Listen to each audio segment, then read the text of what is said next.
ஓம் சாந்தி. 27/7/2025 காலை முரளி. அவ்யக்த Bapdada. Revise date 14/3/2006 Madhuban. பரமாத்ம சந்திப்பை அனுபவம் செய்வதற்காக தலைகீழான நான் என்ற உணர்வை எரிக்கும் ஹோலி கொண்டாடுங்கள்.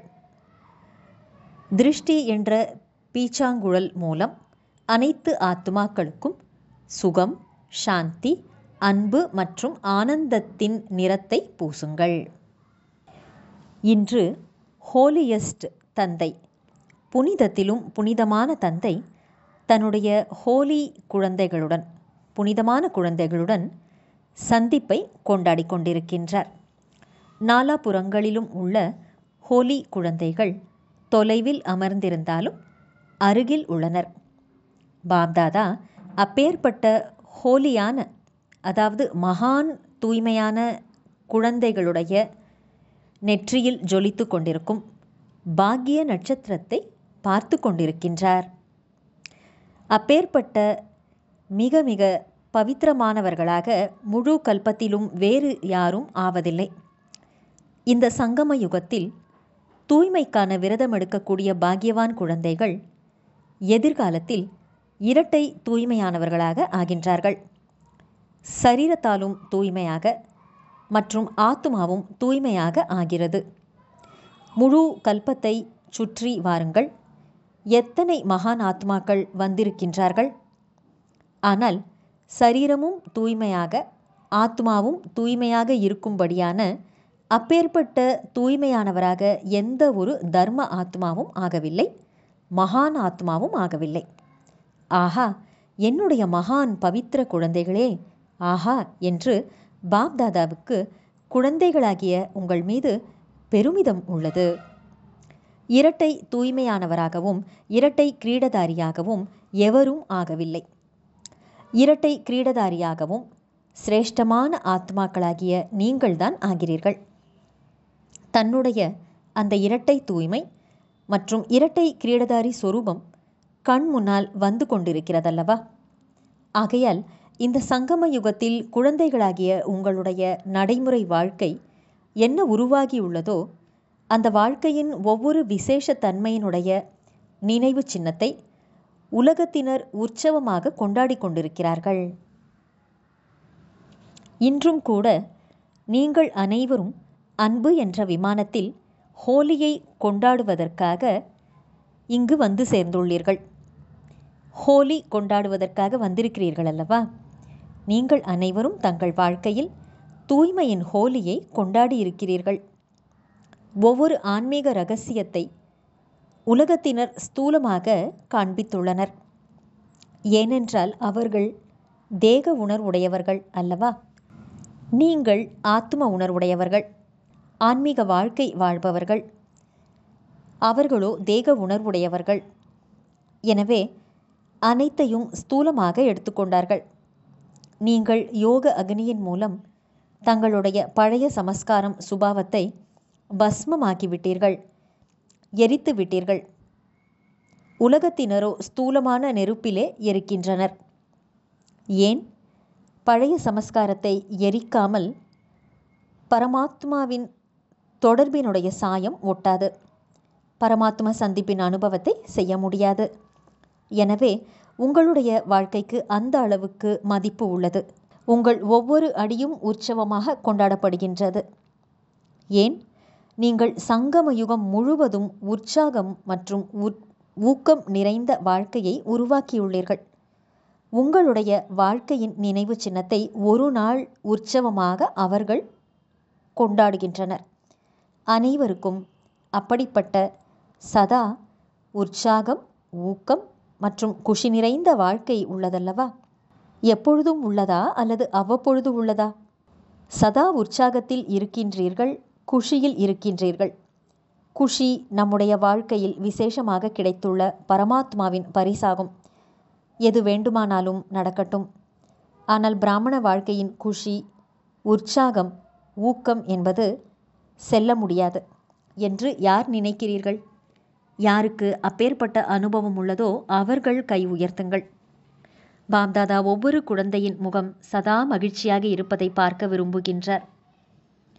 ஏனென்றால் உங்களை போன்ற அதிர்ஷ்டசாலியாக வேறெவரும் ஆகவில்லை, ஆகவும் முடியாது. வெவ்வேறு துறையைச் சேர்ந்தவர்கள் அமர்ந்திருக்கின்றீர்கள். தனக்காக அனுபவ மூர்த்தி ஆவதற்கான திட்டத்தை உருவாக்கி இருக்கிறீர்களா? பாப்தாதா மகிழ்ச்சி அடைகின்றார். இந்தந்த துறையைச் சேர்ந்தவர்களெல்லாம் வந்திருக்கின்றீர்கள். உங்களுக்கு நல்வரவு. வந்திருப்பவர்களுக்கு வாழ்த்துக்கள். சேவைக்கான ஊக்கம் மற்றும் உற்சாகம் நன்றாக உள்ளது. ஆனால் முதலில் சுய முன்னேற்றத்திற்கான திட்டத்தை உருவாக்குங்கள். அனைத்து துறையைச் சேர்ந்தவர்களும் ஒருவரை விட ஒருவர் நன்றாக திட்டங்களை உருவாக்குகின்றனர் என்பதை பாப்தாதா பார்த்தார். கூடவே சுய முன்னேற்றத்திற்கான திட்டத்தை உருவாக்குவது மிகவும் அவசியமானதாகும். ஒவ்வொரு துறையைச் சேர்ந்தவர்களும் சுய முன்னேற்றத்துக்கான நடைமுறை திட்டத்தை உருவாக்க வேண்டும் மற்றும் நம்பர் பெற வேண்டும். இதைத்தான் பாப்தாதா விரும்புகின்றார். எவ்வாறு குழுவில் வெளிநாட்டைச் சேர்ந்தவர்கள், உள்நாட்டைச் சேர்ந்தவர்கள் அனைவரும் சேர்ந்து மீட்டிங் செய்கிறீர்கள், திட்டம் உருவாக்குகிறீர்கள். அதைக் கண்டு பாப்தாதா மகிழ்ச்சி அடைகின்றார். ஆனால் சேவைக்கான திட்டத்தை உருவாக்குவதன் கூடவே அதே அளவு ஊக்கம் உற்சாகத்துடன் சுய முன்னேற்றத்திற்கான நம்பரை இன்னும் அதிகமான கவனம் செலுத்தி உருவாக்க வேண்டும். இன்று 5-6 துறையைச் சேர்ந்தவர்கள் வந்திருக்கின்றீர்கள். மிகவும் நல்லது. இப்பொழுது இன்னும் ஒரே ஒரு கடைசி முறை சந்திப்பு மீதம் உள்ளது. பாப்தாதா வீட்டு பாடமோ அனைவருக்கும் கொடுத்து விட்டார்கள். தினமும் பாப்தாதா அதன் முடிவை பார்க்கிறார்கள். பாப்தாதா கடைசி டேர்னில் கணக்கை எடுப்பார்கள் என்று நீங்கள் நினைக்கிறீர்கள். ஆனால் பாப்தாதா தினமும் பார்க்கின்றார். இப்பொழுதும் கூட மேலும் 15 நாட்கள் உள்ளன.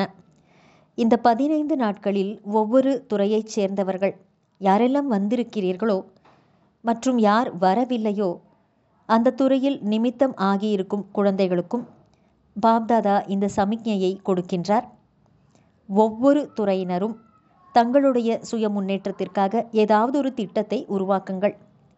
விசேஷமாக ஏதாவது ஒரு சக்தி சுரூபம் ஆவதற்கான அல்லது விசேஷமாக ஏதாவது ஒரு குணத்தின் மூர்த்தி ஆவதற்கான அல்லது உலக நன்மைக்காக ஏதாவது ஒரு லைட் மற்றும் மைட் கொடுப்பதற்கு ஒவ்வொரு துறையினரும் தங்களுக்குள் நிர்ணயம் செய்து கொள்ளுங்கள். பிறகு சோதித்து பாருங்கள். எந்த துறையைச் சேர்ந்த உறுப்பினராக வேண்டுமானாலும் இருக்கட்டும். இதுவும் மிகவும் நல்லது. ஆனால் ஒவ்வொரு உறுப்பினரும் நம்பர் 1 ஆக வேண்டும். இந்த துறையைச் சேர்ந்த உறுப்பினராக இருக்கின்றார் என்று மட்டும் பெயரை குறிப்பிடக்கூடாது. இந்த துறையினரின் சுய முன்னேற்றத்திற்கான உறுப்பினராக இருக்கின்றார் என்பது இருக்க வேண்டும். அந்தந்த துறையின் நிமித்தமானவர்கள் யாரோ அவர்கள் எழுந்திருங்கள். வெளிநாட்டிலும் கூட 4-5 பேர் யார் நிமித்தமாக இருக்கின்றீர்களோ அவர்களும் எழுந்திருங்கள். அனைவரும் மிகவும் சக்திசாலியான மூர்த்திகளாக பாப்தாதாவிற்கு தென்படுகிறீர்கள். நீங்கள் அனைவரும் 15 நாட்களுக்குள் ஏதாவது செய்து காண்பிப்போம் என்று நினைக்கிறீர்களா? சொல்லுங்கள். இது சாத்தியமா? முழு முயற்சி செய்வோம் என்று சொல்கிறார்கள். யாரும் கோபப்பட மாட்டோம் என்று நிர்வாகத்துறையினர் திட்டம் போட்டிருக்கிறார்கள். சகோதரிகளாகிய நீங்கள் 15 நாட்களில் விசாரித்து பார்த்து முடிவை சொல்ல முடியும் என்ற தைரியம் இருக்கிறதா? வெளிநாட்டினர் ஆம் என்று சொல்லிக் கொண்டிருக்கிறார்கள். நீங்கள் என்ன நினைக்கிறீர்கள்? பாரதத்தினர் சொல்லுங்கள், முடியுமா? ஒருவேளை 15 நாட்களுக்கு மட்டும் கவனம் கொடுப்பதற்கான முயற்சி செய்தீர்கள் என்றால் இந்த பயிற்சி பிறகு வருங்காலத்திலும் பயன்படும். இப்பொழுது இப்படிப்பட்ட மீட்டிங் போட வேண்டும். அதில் ஏதாவது ஒரு குணம், ஏதாவது ஒரு சக்திக்கான லட்சியம் வைக்க வேண்டும். யார் வைக்கிறீர்களோ அவர்களுக்கு அதற்கான நம்பரை பாப்தாதா கொடுப்பார். சுய சேவையில் நம்பர் 1 வரும் துறை யார் யார் என்று பாப்தாதாவோ பார்த்து கொண்டே இருக்கின்றார். ஏனெனில் திட்டத்தை மிகவும் நன்றாக போடுகிறீர்கள். ஆனால் சேவை மற்றும் சுய முன்னேற்றம் ஆகிய இரண்டும் ஒருவேளை இணைந்திருக்கவில்லை என்றால் சேவையின் திட்டத்தில் எவ்வளவு வெற்றி தேவையோ அவ்வளவு கிடைக்காது. நேரத்தின் நெருக்கத்தை முன்னால் பார்த்து கொண்டே சேவை மற்றும் சுய முன்னேற்றத்தை இணைந்து செய்யுங்கள். சுய முன்னேற்றம் மற்றும் இருப்பது கூடாது, சேவையும் தேவை. ஆனால் சுய முன்னேற்றத்தின் ஸ்திதியினால் சேவையில் வெற்றி அதிகமாக கிடைக்கும். சேவை மற்றும் சுய முன்னேற்றத்தின் வெற்றியின் அடையாளம் இரண்டிலும் தானும் தன்னால் மற்றவர்களும் திருப்தியாக இருக்க வேண்டும். யாருக்கு சேவை செய்கிறீர்களோ அவர்களுக்கும் சேவை மூலம் திருப்தியின் அனுபவம் ஏற்பட வேண்டும். ஒருவேளை தனக்கும் மற்றும் யாருடைய சேவைக்கு நீங்கள் நிமித்தமாக இருக்கிறீர்களோ அவர்களுக்கும் திருப்தியின் அனுபவம் ஏற்படவில்லை என்றால் வெற்றி குறைவாகவும் உழைப்பு அதிகமாகவும் உள்ளது என்று அர்த்தம். சேவை மற்றும் சுய முன்னேற்றத்தில் எளிதாக வெற்றி அடைவதற்கான தங்கச் சாவி எது என்று நீங்கள் அனைவரும் அறிவீர்களா? அனுபவமோ அனைவருக்கும் உள்ளது. நடத்தை, முகம், சம்பந்தம் மற்றும் தொடர்பில் நிமித்த உணர்வு, பணிவுத்தன்மை, அப்பழுக்கற்ற பேச்சு ஆகிய இவையே தங்கச்சாவி ஆகும். பிரம்மா பாபா மற்றும் ஜெகதம்பாவை பார்த்திருக்கின்றீர்கள். ஆனால் இப்பொழுது ஆங்காங்கே சேவையின் வெற்றியில் சதவிகிதம் உள்ளது. என்ன விரும்புகிறீர்களோ, எவ்வளவு செய்கின்றீர்களோ, எந்த அளவு திட்டத்தை உருவாக்குகிறீர்களோ அதில் ஏன் சதவிகிதம் ஏற்படுகிறது? பாப்தாதா பெரும்பான்மையாக பார்த்த காரணம் என்னவென்றால் வெற்றியில் குறைபாட்டிற்கான காரணம் ஒரே வார்த்தைதான். அது என்ன? நான் என்பது. நான் என்ற வார்த்தை 3 விதத்தில் பயன்படுகிறது. நான் ஆத்மா என்ற ஆத்ம அபிமானி நிலையிலும் கூட நான் என்ற வார்த்தை வருகிறது. தேக அபிமானத்தில் கூட நான் என்ன சொல்கிறேனோ, நான் என்ன செய்கிறேனோ அதுதான் சரி. நான் புத்திசாலியாக இருக்கின்றேன். இது எல்லைக்கு உட்பட்ட நான் என்ற உணர்வு. தேக அபிமானத்திலும் இந்த நான் என்பது வருகிறது. 3வது, ஒருவர் உள்ளச்சோர்வடையும் பொழுது நான் என்பது வருகிறது. நான் இதை செய்ய முடியாது, எனக்குள் தைரியமில்லை, நான் இதை கேட்க முடியாது, நான் இதை ஏற்றுக்கொள்ள முடியாது. ஆக பாப்தாதா 3 விதமான நான் என்ற பாடலை அதிகமாக கேட்டுக்கொண்டே இருக்கின்றார்கள்.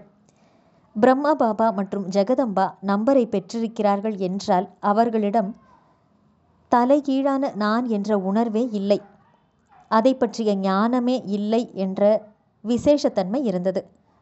நான் ஆலோசனை கொடுக்கின்றேன், நான் தான் சரி என்று ஒருபோதும் பிரம்மா பாபா கூறியதே இல்லை.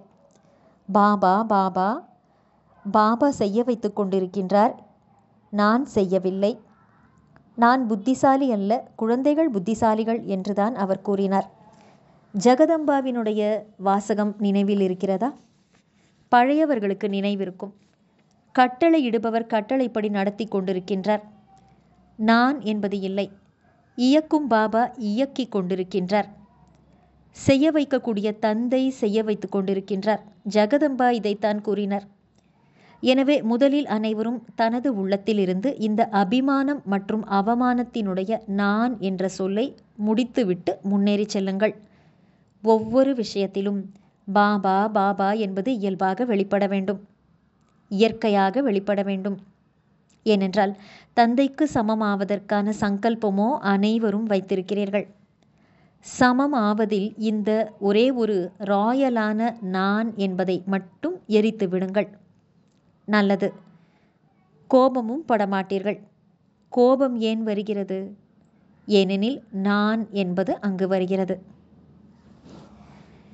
ஹோலி கொண்டாட வந்திருக்கிறீர்கள் அல்லவா? முதலில் என்ன ஹோலி கொண்டாடுகிறீர்கள்? எரிக்கக்கூடிய ஹோலி. உண்மையில் நீங்கள் மிகவும் நல்லவர்கள், மிகவும் தகுதியானவர்கள், தந்தையினுடைய ஆசைகளின் தீபமாவீர்கள். இந்த சிறிதளவு நான் என்பதை மட்டும் வெட்டிவிடுங்கள். 2 விதமான நான் என்பதை வெட்டிவிடுங்கள். ஒரு நான் என்பதை வைத்துக்கொள்ளுங்கள். ஏன்? உங்களுடைய அநேக சகோதர சகோதரிகள் பிராமணர்கள் அல்ல, அஞ்ஞானி ஆத்மாக்கள் தங்களுடைய வாழ்க்கையில் தைரியத்தை இழந்து விட்டார்கள் என்று பாப்தாதா பார்த்து கொண்டிருக்கின்றார். இப்பொழுது அவர்களுக்கு தைரியத்தின் இறக்கைகளை நீங்கள் கொடுக்க வேண்டும். அவர்கள் முற்றிலும் ஆதரவற்றவர்களாக ஆகிவிட்டனர், நம்பிக்கையற்றவர்களாக ஆகிவிட்டனர். ஹே கருணை உள்ளமுள்ள, கிருபை காட்டக்கூடிய, தயை காட்டக்கூடிய உலகத்தின் ஆத்துமாக்களுடைய இஷ்ட தேவ ஆத்மாக்களே, தங்களுடைய சுப பாவனை, கருணை பாவனை, ஆத்தும பாவனை மூலம் அவர்களுடைய பாவனையை நீங்கள் பூர்த்தி செய்யுங்கள். உங்களுக்கு அவர்களுடைய துக்கம் மற்றும் அசாந்தியின் அதிர்வலைகள் வரவில்லையா? நீங்கள் நிமித்தமான ஆத்துமாக்கள் ஆவீர்கள், பூர்வஜ் மற்றும் பூஜைக்குரியவர் ஆவீர்கள், மரத்தின் தண்டு ஆவீர்கள், அஸ்திவாரம் ஆவீர்கள். நம்முடைய இரட்சகர்கள், நம்மை பாதுகாப்பவர்கள் எங்கே சென்று விட்டார்கள்? நம்முடைய இஷ்ட தேவதைகளெல்லாம் எங்கே சென்று விட்டார்கள் என்று அனைவரும் உங்களை தேடிக்கொண்டிருக்கிறார்கள். தந்தைக்கு கூக்குரல்கள் அதிகமாக கேட்கின்றன. இப்பொழுது சுய முன்னேற்றத்தின் மூலம் வெவ்வேறு சக்திகளுடைய சகாஷ் கொடுங்கள். தைரியம் என்ற இறக்கைகளை கொடுங்கள். தன்னுடைய திருஷ்டி மூலம், திருஷ்டிதான் உங்களுடைய பீச்சாங்குழல் ஆகும். எனவே தன்னுடைய திருஷ்டி என்ற பீச்சாங்குழல் மூலம் சுகத்தின் வர்ணத்தை பூசுங்கள், சாந்தியின் நிறத்தை பூசுங்கள், அன்பின் நிறத்தை பூசுங்கள், ஆனந்தத்தின் நிறத்தை பூசுங்கள். நீங்களோ பரமாத்ம தொடர்பு என்ற வர்ணம் பூசப்பட்டு விட்டீர்கள். மற்ற ஆத்மாக்களுக்கும் கொஞ்சமேனும் ஆன்மீக வர்ணத்தின் அனுபவத்தை செய்ய வையுங்கள். பரமாத்ம சந்திப்பினுடைய இந்த மங்களமான திருவிழாவினுடைய அனுபவத்தை அவர்களுக்கும் ஏற்படுத்துங்கள். அலைந்து கொண்டிருக்கும் ஆத்மாக்களுக்கு புகலிடத்திற்கான வழி சொல்லுங்கள். சுய முன்னேற்றத்துக்கான திட்டத்தை உருவாக்குவீர்கள் தானே? இதில் சுயத்தினுடைய சோதனையாளராகி இந்த ராயலான நான் என்பதோ வரவில்லை தானே என்று சோதித்து பார்க்க வேண்டும். இன்று தேக அபிமானம் மற்றும் அவமானத்தின் நான் என்பது என்ன வருகிறதோ, மனமுடைந்து போவதின் நான் என்பது என்ன வருகிறதோ, இதை எரித்துவிட்டுத்தான் செல்ல வேண்டும். கூட எடுத்து செல்ல வேண்டாம் என்ற சங்கல்பத்தை பாப்தாதா தருகின்றார். ஜுவாலாமுகி, அதாவது எரிமலை ரூப யோக அக்னியை எரிய வையுங்கள். எரிக்க வருகின்றதா? ஜுவாலாமுகி யோகம் வருகிறதா அல்லது சாதாரண யோகம் வருகிறதா? ஜுவாலாமுகி ஆகுங்கள். லைட் மைட் ஹவுஸ் ஆகுங்கள். இது பிடித்திருக்கின்றதா? Attention please. நான் என்பதை எரித்து விடுங்கள். பாப்தாதா எப்பொழுது நான் நான் என்ற பாடலை கேட்கிறாரோ அப்பொழுது ஸ்விட்சை அணைத்து விடுகின்றார். ஆஹா ஆஹா என்ற பாடல் ஒலிக்கும் போது சப்தத்தை அதிகப்படுத்துகின்றார். ஏனெனில் நான் நான் என்பதின் ஈர்ப்பு அதிகமாக உள்ளது. இது இல்லை, இது இல்லை, இவ்வாறு இல்லை, அவ்வாறு இல்லை என்று ஒவ்வொரு விஷயத்தையும் இழுப்பார்கள். இழுப்பதன் காரணத்தினால் பதற்றம் உருவாகி விடுகிறது. பாப்தாதாவிற்கு பற்று, பதற்றம் மற்றும் சுபாவம், தலைகீழான சுபாவம் பிடிப்பதில்லை. உண்மையில் சுபாவம் என்ற வார்த்தை மிகவும் நன்றாக உள்ளது. ஸ்வபாவம் என்றால் சுயத்தின் உணர்வு. ஆனால் அதை தலைகீழானதாக ஆக்கிவிட்டீர்கள். விஷயத்தை இழுக்காதீர்கள், தன் பக்கம் எவரையும் ஈர்க்காதீர்கள். அதுவும் மிகவும் குழப்பமடைய செய்கிறது. எவரேனும் எவ்வளவு வேண்டுமானாலும் உங்களை சொல்லட்டும், ஆனால் நீங்கள் தன் பக்கம் ஈர்க்காதீர்கள், விஷயத்தை ஈர்க்காதீர்கள், தன் பக்கம் ஈர்க்காதீர்கள். ஈர்ப்பது முடிந்துவிட வேண்டும். பாபா பாபா மற்றும் பாபா, இது பிடித்திருக்கிறதல்லவா? ஆகவே தலைகீழான நான் என்பதை இங்கேயே விட்டு போக வேண்டும். கூட எடுத்து செல்ல வேண்டாம்.